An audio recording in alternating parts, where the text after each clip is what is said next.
Welcome, welcome. And for those of you that were already live with us on YouTube and E360, I had some technical issues. So we get to do what we always get to do when life throws us a curveball. We get to reboot, refresh, renew, maybe rewind a little.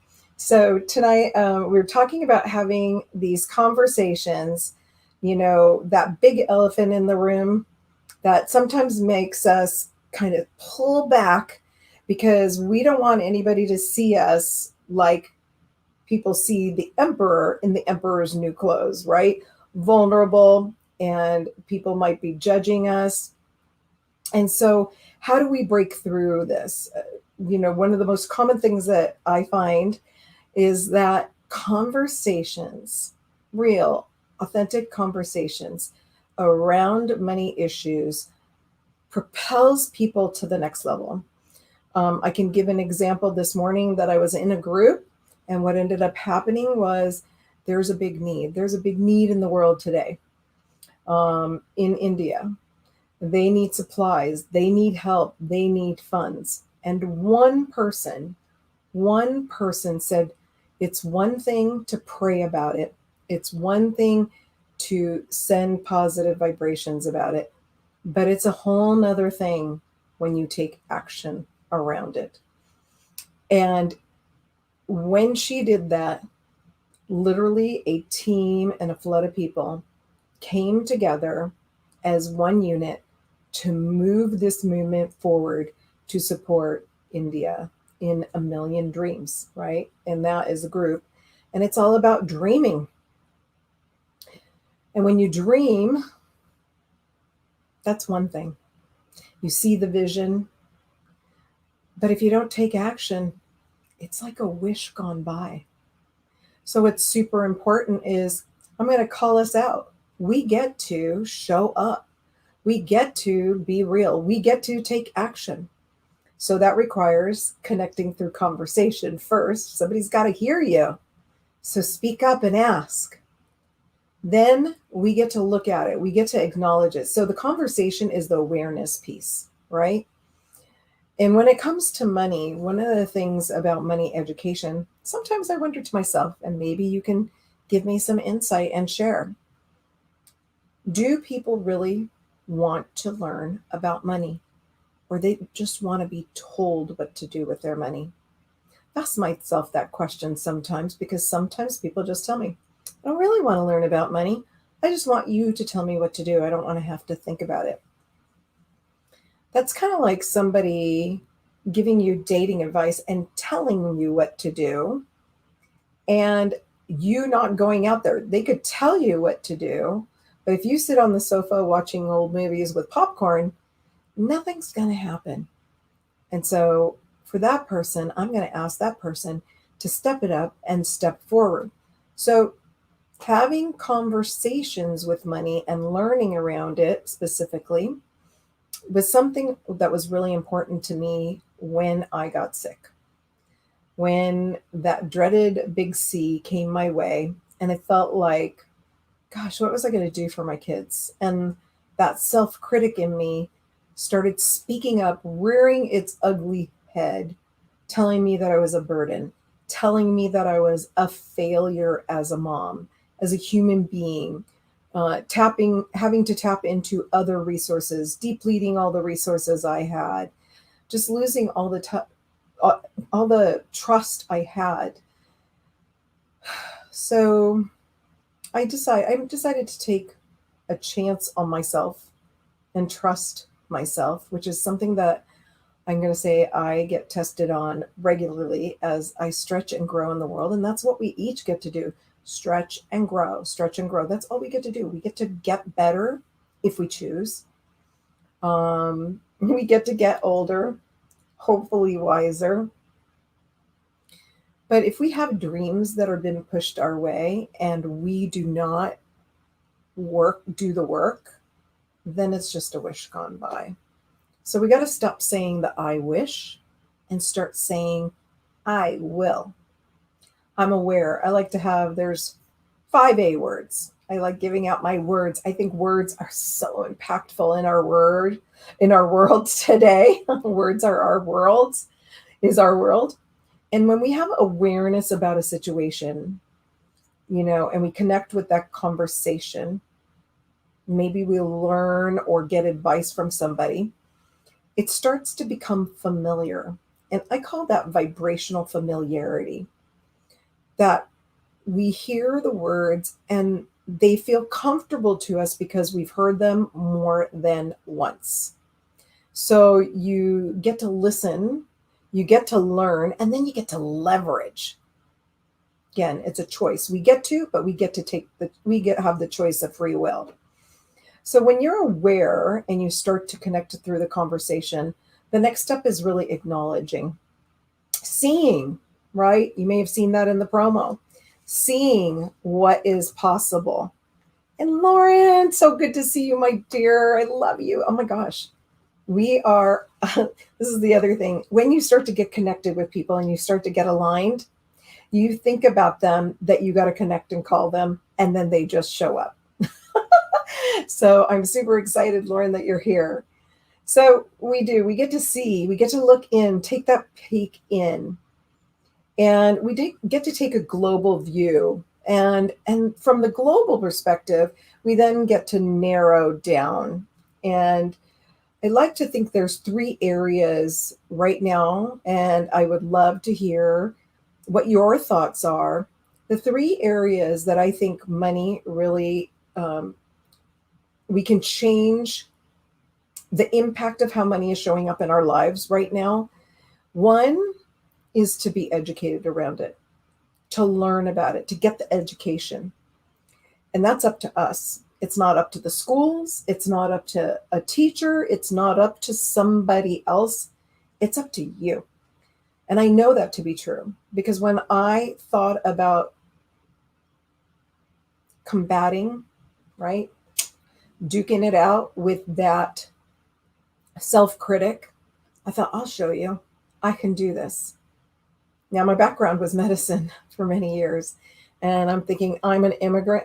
I'm a daughter of immigrant parents. Yes, I grew up here, but I really didn't value my own potential until I had to do it for somebody else. I had to show up for somebody else. How many times do we show up for others, but not for ourselves? So this has been a quest for me. And I started to just think about what were the 3 areas. So first, I believe if we educate, we facilitate the education of 1 million families in the next 10 years. And when people are educated and make smarter decisions, and it's an easier conversation, like it was before 1929, before the Great Depression, and people started to freak out because they lost everything and they changed statuses so fast that they just lost trust and faith in everything. And unfortunately, I think to today, we have still not recovered from that in how we take care and talk of our money. And I believe that we get to shift that now.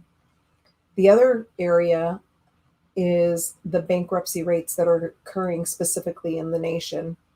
Because if you don't know the statistics, it's over 60% of all the bankruptcies that are happening every year, year over year, are due to medical related issues. So much so that I call that medical bankruptcy. It's a medical bankruptcy that for families can sometimes create an emotional bankruptcy. Um, you feel depleted in every way: emotional, mental, physical, spiritual. You end up in this disconnect that does not have to be. So I think that we can cut that bankruptcy rate in half as people get educated. And that's one of my goals in the world, because I know it can change. We get to change it together. The divorce rate. More people are getting divorced than are getting married nowadays. The statistics I last heard, and it might have been a little while ago, but by the 7th year of marriage, it's over 65% of all marriages end up in divorce. And really what that is a disconnect. And what are the top reasons for divorces? Well, a lot of people say money is number one, but it's really about communication.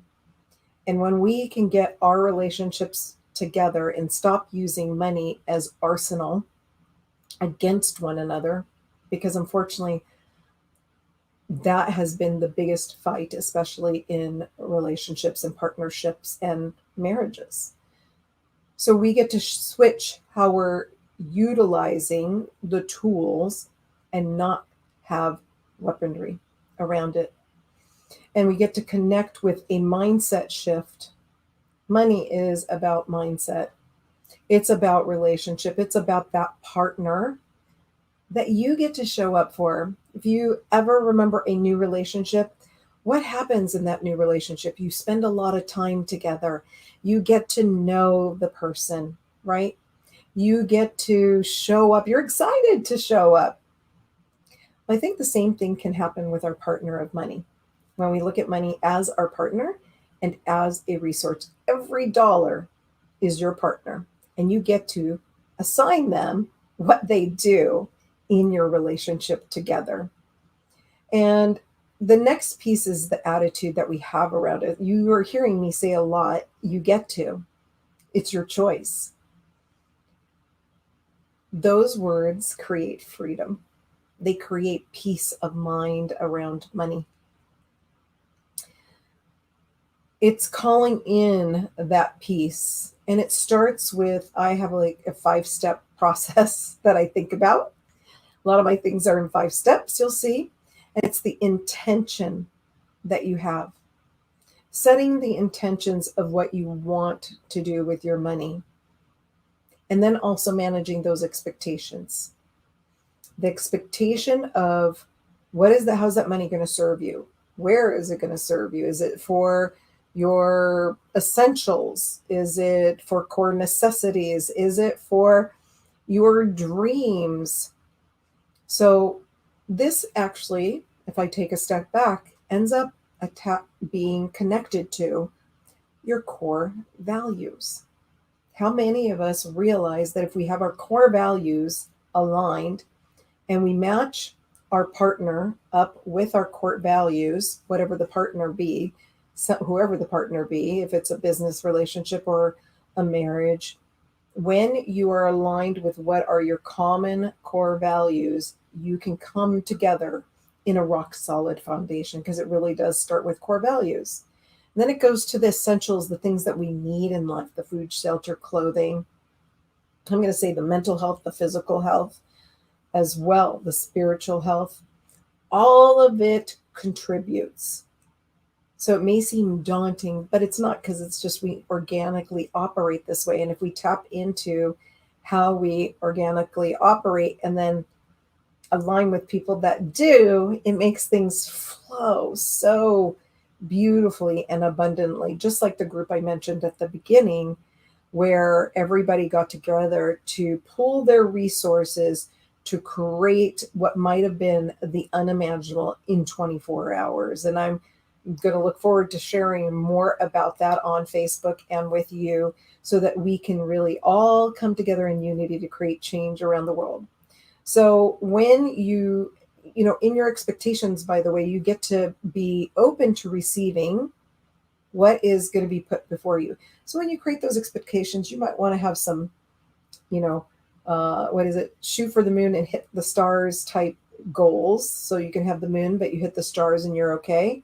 So have a couple levels of what your expectations are. And then what are you going to do to show up, right? Are you going to do to contribute? Because it is about you showing up, and it is about what you are going to do. Victoria, I love you. I'm so glad to see you here. So how are you going to contribute? I think of a saying when I think of contribution for myself.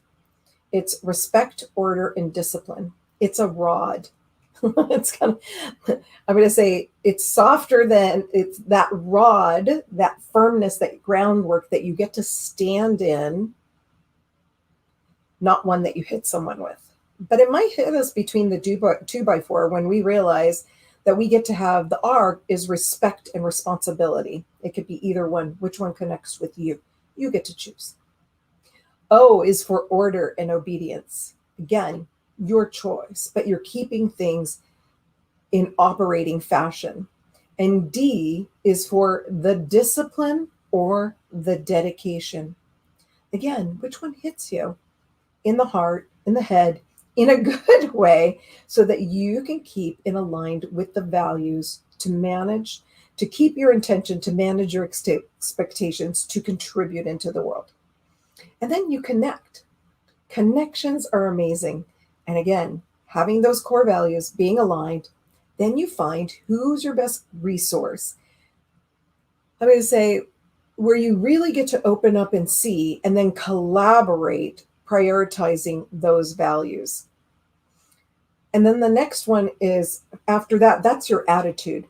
How are you going to accept the calling to creating that shift? Is it the activity that you get to do, others get to do in combination with you? So this is where you get to see where your focus is. Are you in the have-not space? Like when we talk about money, does your mind go to what you have or what you don't have? It's an instant thought. I say money, you say abundance. I say money, you're like scarcity. It doesn't grow on trees. Oh my gosh, it stresses me out. I feel lack. Some of the things that I hear are, I'm scared to lose it. I fear it. I don't sleep at night because I'm worried I'm going to outlive it. You know what? I'm embarrassed because I don't know enough, and I don't want anybody to know that I don't know. These are some of the things that are going on in our mind. And my question to you is, are you tired of compromising? Are you tired of living in mediocrity? Are you ready to stop these experiences from going on and on and on? The doubt, the frustration, and it seems to creep up on us when we least expect it. Really. It's usually robbing us of our joy, of our sleep, of our resources, of our time, and more money. And while this sounds deep and dark and down, the whole thing is that there's possibility when you take the right steps so that you can make and grow your money. You can create a lifetime income. You can be philanthropic in your work. You can share with your family. You can share to causes, and you just keep it connected. I'm going to go back to the core values. I like to think of the core values as a compass. In the center of my compass, the dial that creates the direction is love. My true north is having wisdom, because that's that trust factor of where I know I can go time and time again. To the left is my heart, it's my faith, it's my spirituality, it's my stronghold. And to the right is my why, it's who I hold on to, who I fight for, it's my family. And then the foundation is wealth, the resources, wealth of time, wealth of money, wealth of health, number one. And so that this way we get to create change and we get to create the unblocks. So if you missed it, the 5 A's were you get to be aware, you get to acknowledge what's going on so that this way you can transition out of it. And when we go into like the straight money talk, as we're kind of coming around, this aligns with how money really works. We get to learn, right? Simple steps. Money can work for you. You can put it, you have choices to work with it. You can make money by doing work. I can challenge you. I had a beautiful challenge from one of my speakers this past weekend where it's 50 ways you can earn money. Do the exercise of 50 ways you can earn money.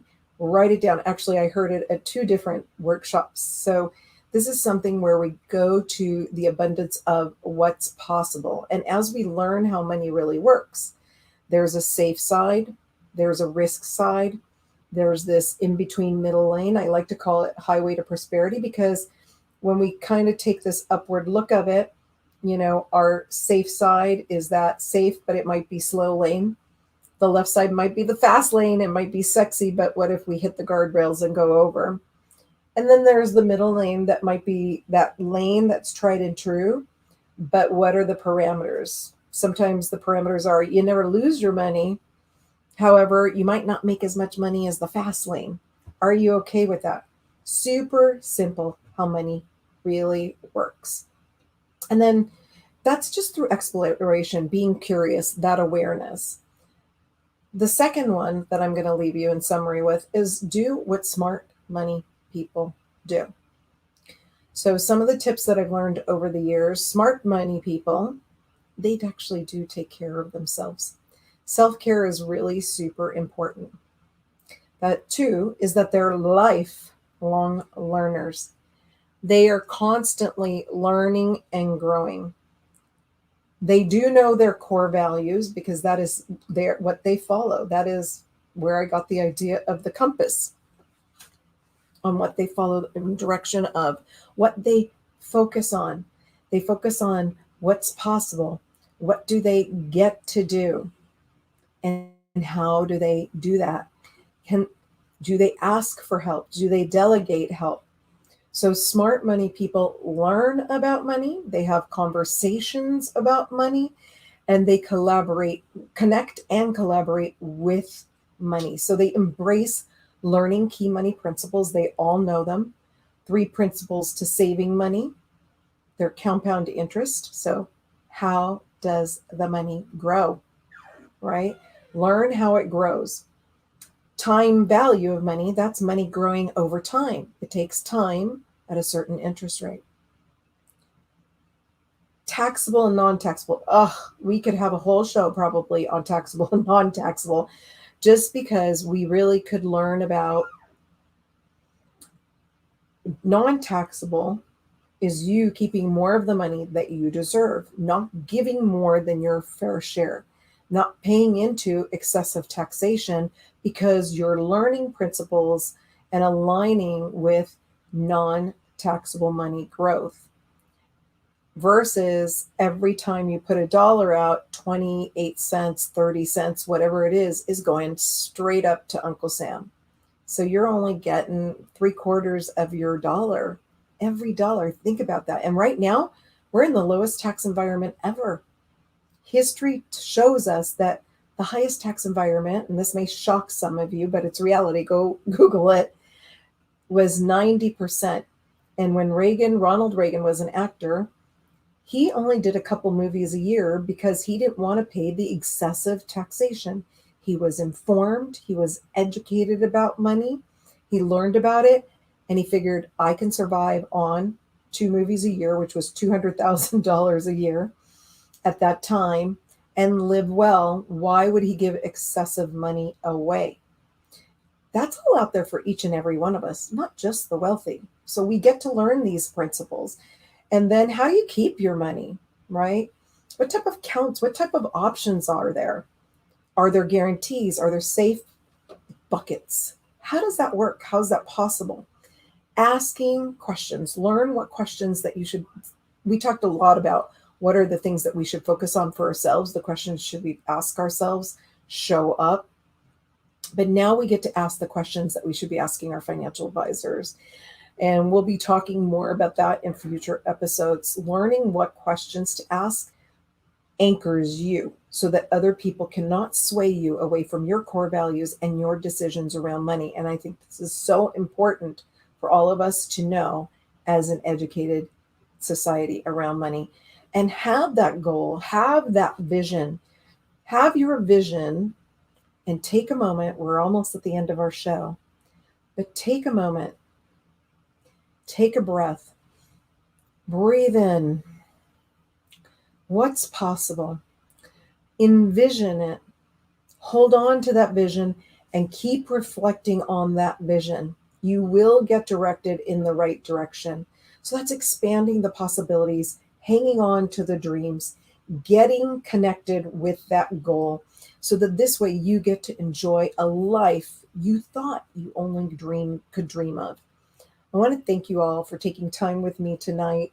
I hope some of these nuggets were good for you. I plan to share more because this is what I get to do every day and get to show up. And I want to spread that love, that knowledge, that conversation, that connection, the collaboration with you all. I love you all. Thank you for having a wonderful time with me, and I look forward to seeing you soon. Ciao for now.